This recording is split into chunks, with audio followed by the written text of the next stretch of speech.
بسم اللہ الرحمن الرحیم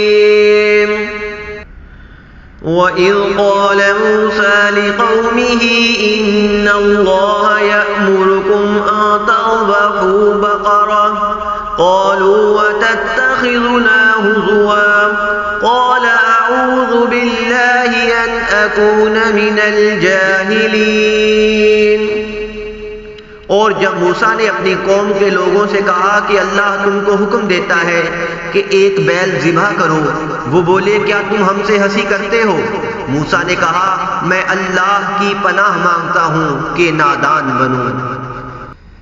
قالوا ادع لنا ربك يبين لنا ما هي قال إنه يقول إنها بقرة لا فارض ولا بكر عوان بين ذلك فافعلوا ما تؤمرون۔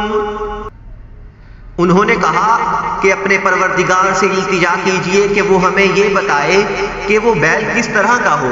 موسیٰ نے کہا پروردگار فرماتا ہے کہ وہ بیل نہ تو بوڑھا ہو اور نہ بچھڑا بلکہ ان کے درمیان یعنی جوان ہو، سو جیسا تم کو حکم دیا گیا ہے ویسا کرو۔ قالوا ادع لنا ربك يبين لنا ما لونها قال إنه يقول إنها بقرة صفراء فاقع لونها تسر الناظرين۔ انہوں نے کہا اپنے پروردگار سے درخواست کیجئے کہ ہم کو یہ بھی بتا دے کہ اس کا رنگ کیسا ہو۔ موسیٰ نے کہا پروردگار فرماتا ہے کہ اس کا رنگ گہرا زرد ہو کہ دیکھنے والوں کے دل کو خوش کر دیتا ہو۔